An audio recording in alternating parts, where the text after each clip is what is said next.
to be an easy target for criminals. Yet, ideally, it is good to be near an emergency exit stairs, so you have to balance it there. Along with having things like an emergency evacuation plan ready to go, Walker recommends keeping a few other things in mind, such as avoid rooms with interlocking doors if possible. Choose hotels that are not in high crime neighbourhoods. There's plenty of online tools that can help you figure that out. Make sure your room has the following: deadbolts, an eye hole and an evacuation procedures list. Pack a door stop so you can stop the door being opened when you're in bed. It's not to keep the door open, it's to jam in when the door's shut.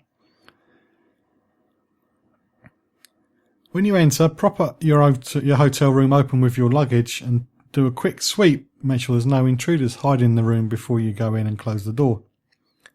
And have a grab bag of essentials, which includes your passport, water and phone charger prepared in advance.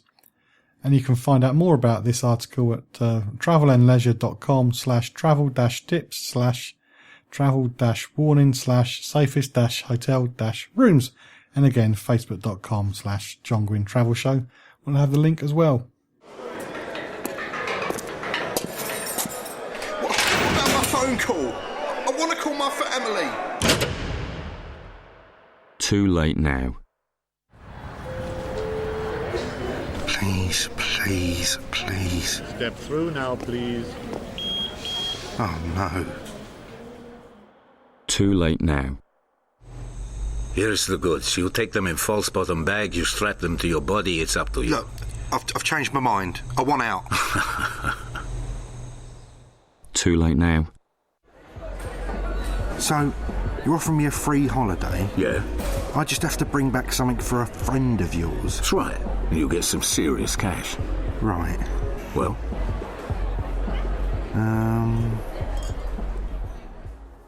Not too late. Don't get talked into trafficking drugs. Once you're in, the British government can't get you out. Don't throw your life away. You can keep up to date with travel news and leave me a message at facebook.com/John Guinn Travel Show. Now, the government, the UK government, if you're listening outside the UK, has produced a leaflet explaining all about the European Health Insurance Card, or EHIC. So let's go through the brochure. What is a European Health Insurance Card, or EHIC? It's formerly known as the E111. The EHIC is a free card that gives you access to state-provided healthcare that is medically necessary before your planned date of return during a temporary stay in any of 28 EU countries, as well as Iceland, Liechtenstein, Norway and Sweden. And this is under the same conditions and the same cost, which could be free, might not be, as people covered in that country. This means that routine or specialist treatment, the monitoring of pre-existing conditions and repeat prescriptions may be covered on the EHIC. However, it is the healthcare provider who determines whether the treatment is necessary. And you have to remember that the EHIC is only accepted in public hospitals or health centres. So who is entitled to use the UK EHIC? Visitors on a temporary stay. So if you're on a holiday or temporary stay within the European Union or Switzerland, say your second home perhaps, and spend a few months a year abroad and still consider that you live mainly in the UK, you can use the EHIC. If you're a UK state registered pensioner living within the European Union or European Economic Area and Switzerland and are registered for healthcare with an S1, you can apply for an EHIC to use on a temporary visit to another EU member state outside your country of residence. You do need to call the overseas healthcare teams for more information.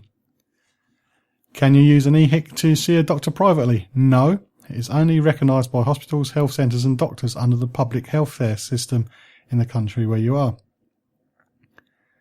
What should you do in an emergency? In an emergency, you should dial 112. This is the emergency number valid within the European Economic Area and Switzerland and is free of charge. Make sure that you always request a public ambulance to take you to the nearest public hospital. They should accept your EHIC without any need to see details of any travel insurance. What happens if you require medical treatment and you don't have an EHIC? Well, you can call the Overseas Healthcare Team, OHT, on +44 191 218 1999. And this is Monday, Friday, 8 till 5 UK time. to request a provisional replacement certificate of PRC. Or you could email overseas.healthcare@dwp.gsi.gov.uk. The EHIC will cover some pre-arranged treatments such as oxygen and kidney dialysis, and you should organise these treatments at least 1 month in advance of travelling, liaising with the health authorities both in the UK and in the European Economic Area country, which includes Switzerland, you are travelling to. And it says there's more information. You can go to www.gov.uk/know before you go, or gov.uk/foreign-travel-insurance, and nhs.uk/healthcare abroad.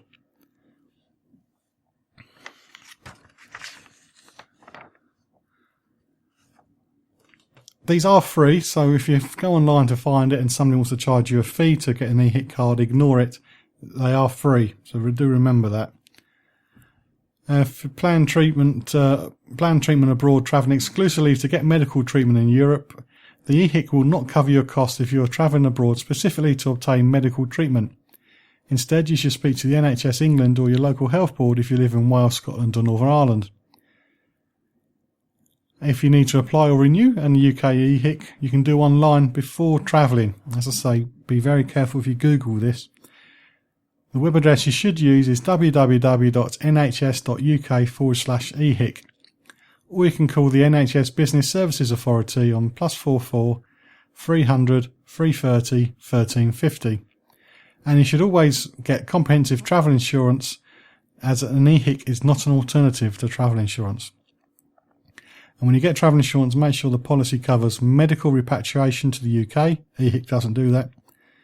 Medical and health cover for an injury or sudden illness abroad.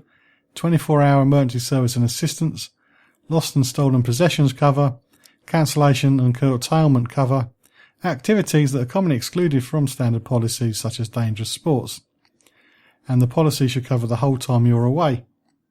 I will be posting a link to this information at facebook.com/John Guinn Travel Show.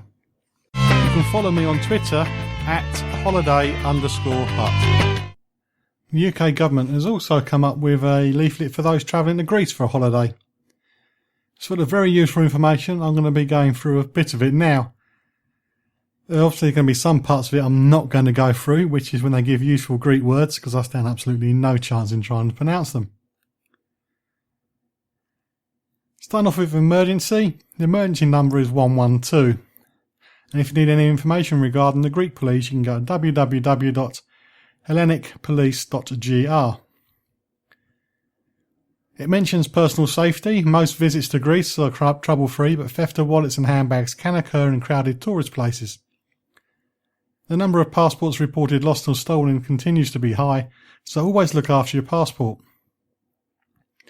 Personal attacks, including sexual assaults, are infrequent, but they do occur. Alcohol does lead you to being less alert, less in control and less aware of your environment. Don't walk back to your accommodation alone. Do stick with your friends and don't go off with people you don't know.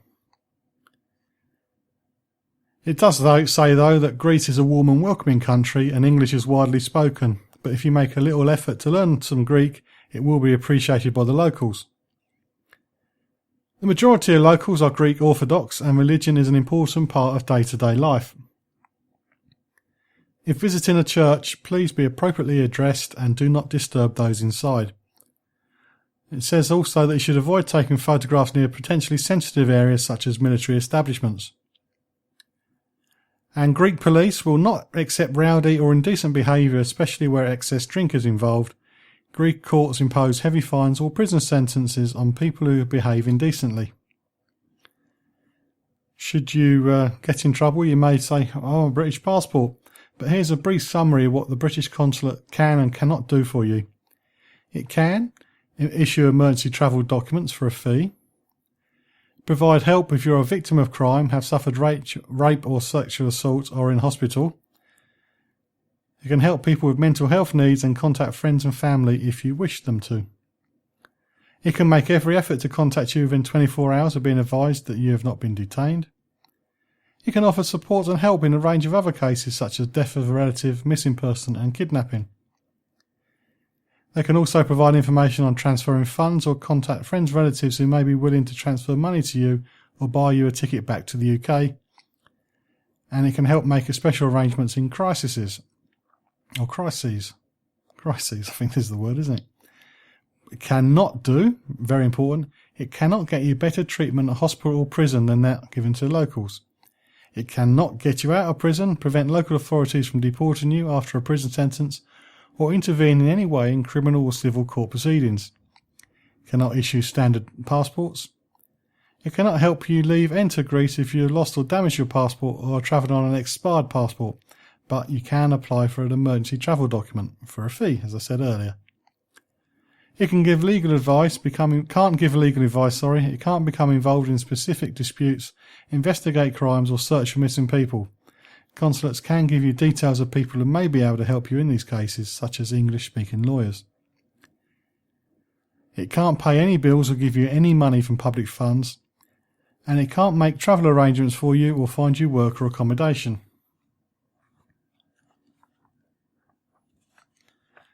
Moving on to drink and drugs, Greece strictly enforces a zero-tolerance policy towards illegal drugs. If you are caught in possession of any type of illegal narcotic, you will either receive a prison sentence or a hefty fine.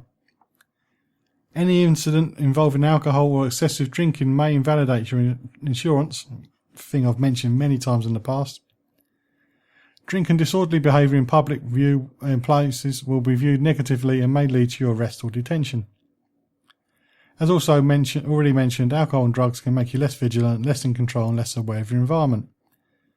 So if you drink, know your limit, and remember that drinks served in bars are often larger than those in the UK, and the drink driving limit is also lower than the UK, and the criminal record will be with you for life. If you want to rent a vehicle, many tourists hire cars, motorbikes and quad bikes. Do not use your passport as a deposit. It is illegal to drive a quad bike or motorbike without a helmet, insurance and a valid driving licence. When hiring a car, moped, boat, jet ski or other vehicle, check that it's road or seaworthy and that you have the appropriate insurance cover and safety equipment. Just to remind you again, never leave your passport as a deposit. When you're driving on the roads in Greece, driving is on the right. Follow the speed limit. In towns, the speed limit is 50 km per hour. Motorways, the maximum speed is normally 100 km per hour. Seat belts are compulsory and children under the age of 5 must not sit on the front passenger seat.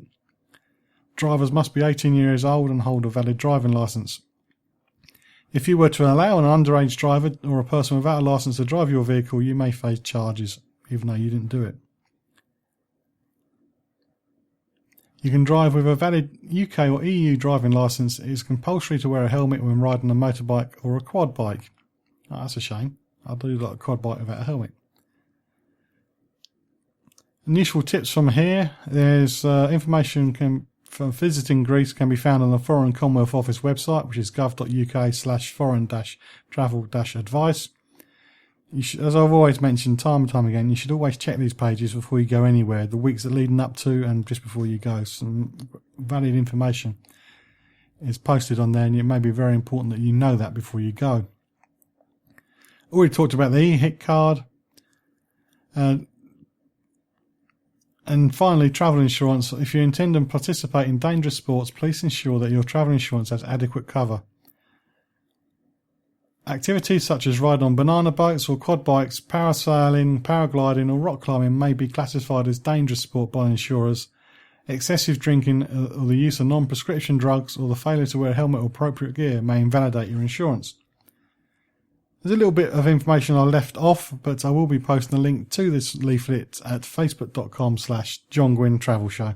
Hello, it's Roy. Yeah, we're on the ferry. We should be in Spain tomorrow afternoon. Well, be careful. Lots of crooks on the roads out here. Crooks? You know where I grew up. This is different. They target British registered vehicles. Yeah, they used to do that round my way. I'm serious. They'll tell you there's something wrong with your car, so you pull over, then they rob you. Or they distract you at a motorway stop. They target hire cars, too. Hire cars? Yeah, well, they're driven by tourists. Oh, OK, I'll watch out. Good. So, looking forward to the drive down? Yeah, well, I was. Thieves in Spain have been targeting hire cars and UK-registered vehicles, so be extra careful on the roads. For details, visit gov.uk. and search for Living in Spain. Checking it out before you check in on the John Guinn Travel